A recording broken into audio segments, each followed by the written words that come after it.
What is up, guys? Lord Nick here, bringing you a One Piece deck tech. For those that are new to the channel, I have previously done Flesh and Blood deck techs. I do a lot of League of Legends content. This is going to be my first One Piece deck tech. I'm still relatively new to the game. I've been playing the game for about a month or so now, but I'm really falling in love with how the game plays, the thematic of it. Everything just feels very, very well tuned as a game concept, and that has really kind of pulled me into this game more so than some of the other games that I'm used to playing. So to start us off, guys, I want to talk about what hero this deck tech is going to be about. If you haven't already kind of noticed, it is Black Yellow Big Mom. So this deck has been looked over by a lot of people, and people do not believe that this is probably a good deck. She has 4 life, like any other dual color character.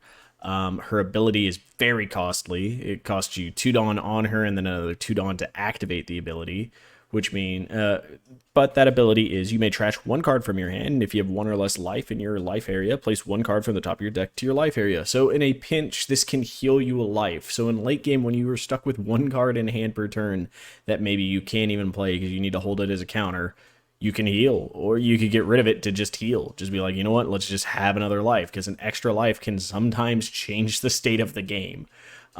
So she has a fairly solid ability that I like, and in the mid game, I feel like her ability is somewhat better than some of the other yellow decks' abilities. Now, the cost of it is quite a lot, but you are healing, and healing can mean a lot, you know. Yes, and right now we see somebody who does the healing better in the state of Queen. Blue Yellow Queen right now probably has the best yellow healing ability. But I like these color combinations, and from where I am personally, I have all the black cards. I've had a large number of black cards, as that was the first deck I got into with Smoker, so I made sure to get an assortment of all of them. So I have pretty much every black Navy card, and into this set, I got almost every black card from it. Into OPO3, I got every black card from there. So like this was the color that I was building out of. So I got into yellow the next, and yeah, so it just kind of was a natural fit for my progression. Are there better options? Sure. Is this deck fun though? I think it is, and you're going to hopefully be able to find that out in this video. So the first card we're going to start off talking about is going to be Suru. She is one of our few 1-drops that we have. She's a 2k counter from the Navy. She's in every black deck, and if you actually play her, you can do -2 cost to an opponent's character this turn. It's a very solid ability, but overall she is a very good 2k, and she's in every Navy deck because she's a searchable 2k, just like how Tashigi is a searchable 2k. It's very, very useful. This deck, we do not care about searchability, so we are still testing what cards fit best in this deck. Because I run 0 searchers in this deck, and that might seem egregious to a lot of people, but just for functionality wise, this deck works better without searchers, because searchers are generally just a way for you to tunnel into the win con. And so I have built every card in this deck being a useful card in one way or another, be it the 2k counters, be it the fact that they have activatable abilities or triggers. We have every card has a specific use outside of the factor that it is a searchable 2K or something of that sort. So to be able to do that, I had to be very nitpicky with a lot of cards that I could run. This is not a standard One Piece deck philosophy. I've noticed that. I understand that. But for a deck that is constantly a meh to bad deck, I think that you kind of have to take a different approach to have a chance of it being okay at best. And right now it's okay at best, and I'm okay with that because I enjoy the deck, and that's what I'm playing it for. So our next up card will be Brule. We have 4 of Brule as well. Oh yeah, and I didn't mention it, but we have 4 of Suru. Her on-play ability is actually impactful in this deck, and we'll get to cards later as to why. We're running for Brule, 3-drop, 1k. It's a blocker, but it also has a trigger. Play this card. We're playing it because it's a out of life trigger blocker. Is just very strong.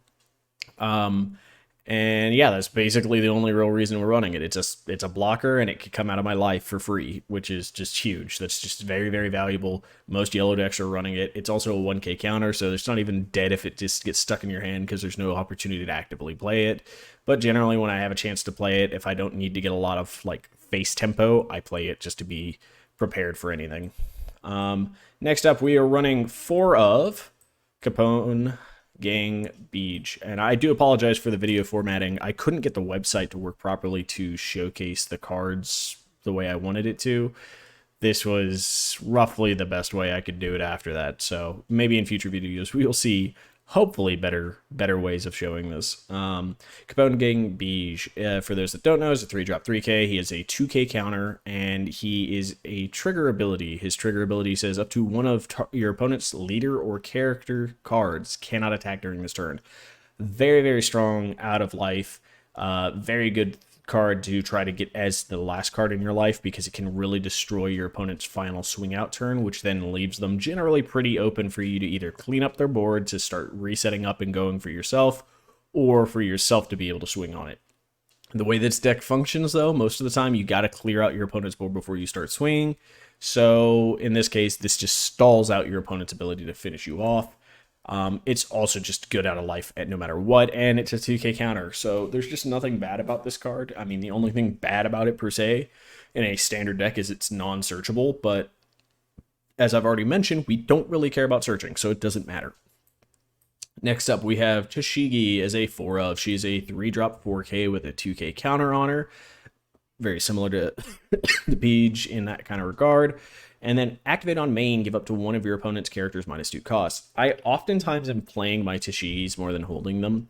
Almost in any step of the game, I will play them, but I am only playing them for a one-time use expectation. Now, I will guard her if I have the opportunity to, but if I need to be surviving, I usually use her in tandem with some of our removal that we'll see here soon. There's a couple of different ways that she gets used in this deck, and so far she has been very, very good as a key part of my removal piece, and has occasionally found itself as a 2k counter, and very rarely have I attacked with her, but Toshigi is just a solid all-star, just like she is in the black decks. Now moving on to our removal, some of our removal is Charlotte Montdor. So this card does not see play in like any big mom lists, and that's because most big mom lists are about going face, right? You're kind of aggro, you have tempo, you have the ability to heal yourself, so being able to out tempo your opponent by keeping your life up while you're swinging out, pretty impactful. This card kind of does the opposite of that, so that's why you don't see it often, but in this list, because we're trying to go towards late, we're trying to stall out, it works pretty well with most of the cards in this deck. It is a 3-drop 4k with a 1k counter. Activate main, you may rest this character, add the top or bottom card, you get to choose, of your life area to your hand, and then KO up to one of your opponent's characters with 3 cost or less. It also has a trigger, trash a card, and you may play this. Almost every Charlotte card has that, but it's just something I should point out that it has that as well. This card is a very, very efficient remover. His counterpart in black is Kobe, but he does one key thing different than Kobe. One, he removes a card from my life, which against matchups like Nami, where that's the only real way I draw out of this deck is by binging myself in the life so I can get it back. So Nami not attacking me means I don't get my life cards. So in that case, that's pretty good. On top of that, this deck has a lot of ways to manipulate and keep my life there. We've already talked about Big Mom, but we're going to be getting to other stuff later that helps us be able to heal and maintain our life. So this card is not that much of a downside. It adds a card to our hand, which could be a 2k blocker. It could be another card that we can drop. There's so many things it can add to our hand that are very beneficial. And we get to choose which side of it. So if we've already done some life stacking, which there's a few ways of doing that in this deck, not many, but there's a couple, then guess what? We have ways of grabbing those cards if we know where the card that's kind of dead in our life is. Yeah, just a super efficient piece of removal. He's a recurring Kobe as well, so he gains us cards, and we can do him more than once. And he's a body that they have to try to remove, because he can just loom as a threat. And he pairs well with Toshigi and Tsuru, and one of our 4-drops we'll see later, which actually I think is the next card. We are only running him as a 3 of, though, because we don't want to see too many of him. He is important, but he is not like the most important removal. We have some better, stronger later game removal. And so he's just a very solid key piece to our early removal package. Next up is our Kuzan. So Kuzan is that other card that tempos pretty well with Montdor. Kuzan is a 4-drop 5k. He has no counter on him. On play, draw a card. Pretty useful. It's one of the few ways we get cards in this game, in this deck. And then when attacking, give up to one of your opponent's characters -4 cost during this turn. Pairs, just like we said, very well with Montdor, like we just saw. You can now get rid of the 7-drop character with the two of them combined. So you can play on 4, you can play a Kuzan. So let's say on turn 2 you go second, and turn 2 you drop it and your Kuzan comes out, and then they get to have their turn 3, which puts them at a 5. You can now get rid of a 5-drop if you want, or if Kuzan somehow manages to survive, let's say you're on your turn 3 and you have 5, then when your opponent goes and drops a 6-drop, you can still remove their 6-drop. So like you can get so much tempo back by having Kuzan into Montdor, and nobody's going to see it coming. And it's generally a very efficient way of getting a second body on board, getting you a card draw, and removing a piece from your opponent. Next up, we have Borsellino as a 4 of. So I've been playing around between, do I run 4 Borsellinos or 2 Borsellino and 2 Kuzans, or 4 Kuzans and 2 Borsellinos? It's kind of the standard black dilemma, because your 4-drops kind of fight for each other. And in this deck, the 4-drops fight for each other a lot. We have a ton of 4-drops. We have a ton of 3-drops, if you haven't noticed. So this deck has a lot of like early plays that are like, what is the best early play? But the reason we have these is because I can start dropping them on turn 3, turn 4. I could start dropping multiples to stall out the game and keep the game going longer. The way we win is by going super late, not by playing early. Borsellino is super efficient at playing for late, so we are actively running 4 of him because he's better at stalling out than Kuzan is. Kuzan is better at setting up the tempo, so we still need him, and he's efficient for helping with removal. But if I have too many Kuzans, there's ways for my opponents to play around it. When I have too many Borsellinos, it just becomes harder for them to get rid of him, other than having to swing multiple attacks into him. And if he starts eating multiple attacks per Borsellino, that stalls us out later. So that's kind of the game plan. And then, oh, yeah, and I didn't read what Borsellino does.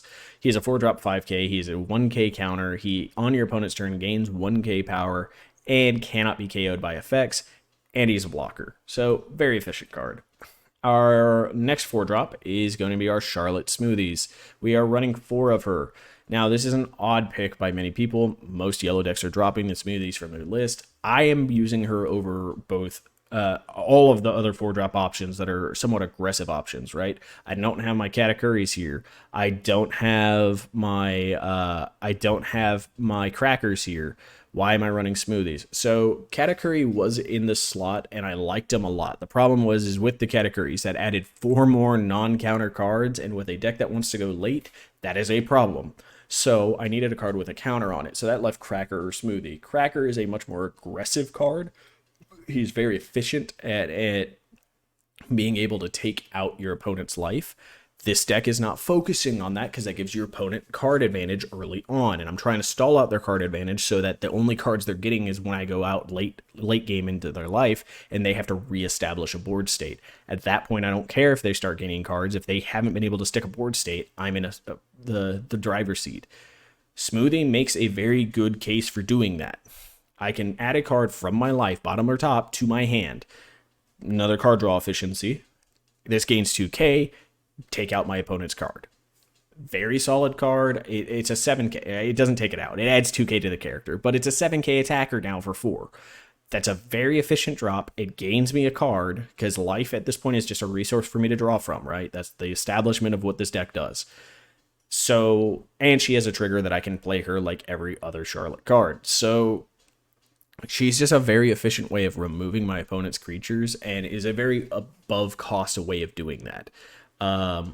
Yes, there are situations where not wanting to take the life becomes problematic with her, but she's still a 4 for 5, not the worst rate, and is pretty equivalent to her brothers as options. And the only of those that is better is Charlotte Katakuri, the 4-drop one, because he has rush and he's a 6k, and I get to look at lives and remanipulate stuff. But the not having a counter is pretty impactful by him. So Smoothie's ability to be able to use a counter in life is pretty out of hand is pretty useful. And then our last of our 4-drops is 4 of Sanji Blocker. He's a 4-drop 5k with a 1k counter. He's a blocker, has a trigger, trash a card, and you may play him. we've already established how all of these things are things we want in this deck. He does it very well. He's essentially another statted just like Borsalino, so we now have another 4-drop 5k, which is super efficient in this deck and helps this deck have legs in the mid game to either threaten cards on my opponent's side or threaten their life. If my opponent's playing a even slower deck and I need to get efficiently taking out their life, it's another 4-drop 5k that can do that. I am only running one of Charlotte Katakuri. Note, I want to run him as a 3 of. I want to replace some cards with him. I don't own more than him, so currently we are testing him as a 1 of, but this card doesn't really need testing. I know he's going to be good. He's an 8-drop 8k, no counter, but on play, put one character with a cost 8 or less on the top or bottom of its owner's life. This card is very, very good in this deck. It's very good in every yellow deck, but it's a super efficient card in this deck. Because of the fact that, one, it can heal me, which is super useful, or it removes my opponent, and it removes it in a way that sets up my next play to be very, very good. Hey, guess what? I heal you. Well, my opponent thinks that's great. They have like 6 life now. Well, guess what? If I'm at 1 or 2 life, say I'm at 2 life and they aren't able to get rid of my 2 life and they're still at 6 because I'm not attacking their life, my next play, which is Yamato usually, is at 9. Say I'm down to 1 life. Say they're at 6, I'm at 1. My Yamato now removes anything that's a 7 cost or less. And I can Tashigi something to then make it a 9 cost or less. That's pretty good. A 9-drop 9k that then says on play, KO up to one of your opponent's characters with costs that is equal to or less than the total life you and your opponent have. Then, if you have 1 or less life, you may add 1 card from the top of your deck to your life area. Pretty efficient removal at that point. So now we're starting to see some stuff come together here. Now, figuring out if I can run the 4th Yamato is pretty difficult. I think what it's going to end up being is 3 Katakuri, 3 Yamato, 4 of our last character, which is the 10-drop bomb. 10-drop bomb is just stupid good. This card is really, really good. And anytime I'm talking about running less than 4 of them, every person's telling me, nope, you got to run 4. If you're running her, you're running 4. She's just too good of a card. And once you get to that point in the game where you're dropping her, yeah, she's a very efficient card. Problem is that I'm running into is that dropping her is consistently coming down to a issue where I can have 2 to 3 of her in my hand, and I really need a Yamato or a Katakuri, and I have her. So what does she do? She's a 10-drop 12k. Pretty solid. And then on play, if your leader is a Big Mom Pirate, which we are, you place 1 card from the top of your deck to the top or bottom of your life, and then trash 1 card from the top of your opponent's life. So that life that I'm giving my opponent, hey, guess what? We start dropping these moms, and they don't have that anymore. So, and it's not even like, oh, wow, they gain it. No, it's trashed. It's gone. So they don't gain the card that I gave them. They just lose cards, essentially, in the long run. So the card is very, very good. Like I said, some of the issues you run into with this card is that you run into having multiples in your hand at a point in the game where you don't necessarily want them. So the rest of the deck is about correcting that aspect, either getting rid of them to heal or being able to do other things. So we move on into our events. These are going to be the last couple of cards in the deck. We have 2 Heavenly Fire. Now, initially I was going to be running 3 of these, but let's get into what this card does. It is a 1-drop event. This is a main. Add up to one of your opponent's characters with a cost 3 or less to the top or bottom of your opponent's life face up. Here's some things about this. Yes, it puts it face up into their life, so we know what it is the entire time as we're getting closer to it. On top of that, this is on main for 1. I remove 1 of your creatures, and we've already addressed that healing them is not that big a deal in my deck because Yamatos become much more valuable when there's more life in play, specifically on your opponent's side. My deck goes late and tries to drown out my opponent's cards. This stalls out that game. On top of that, on a turn, let's say I'm on turn 3, and the only efficient play I have is a Tashigi, and I have a Heavenly in my hand, that gets rid of a 5-drop on my opponent's side, puts it into their life, and it's basically gone from the game for them. They cannot deal with it because it's gone. And guess what? I can do that to efficient blockers. Guess what? That is a great way for dealing with stuff like, oh, I don't know, Whitebeard, for instance. Hey, look, they dropped their Marco. Into the life it goes. Oh, guess what? Your Marco's never coming back now. Like, it's just efficiently gone now, which is very, very strong with this card. Its trigger ability is out of life. You may add 1 card from the top of your life to your hand and then add 1 from your hand to the top of your life. You can fix your life some. is a fairly solid trigger ability, and in this deck with so many triggers, it's actually pretty useful. We are running 2 of Ikoku Sovereignty. Now, note, this card is most likely going to change out of this deck eventually. I like it actually though, but because it's a 2 cost, 5 power counter essentially, which is really really good. And then out of life, I can, if I have a big ass hand, I can just discard 2 and put a card from the top of my deck into my life. So it's like, oh man, you hit this, and let's say this is the last card of my life. And I have no counters in my hand. I can just get rid of 2 of them and put a heal back, and that could just destroy my opponent's turn. And it works similarly to how Beige works to a degree. So it's possible. So we're kind of testing this card out right now. On paper, it seems like it'd be solid. I'm still not too terribly sure about it. The last card in or the second to last card in our deck is 3 of Buzzcut Mochi. This card is a powerhouse. I really, really enjoy this card. People have been like, oh, but Thunderbolt's just better. It hits 1 higher.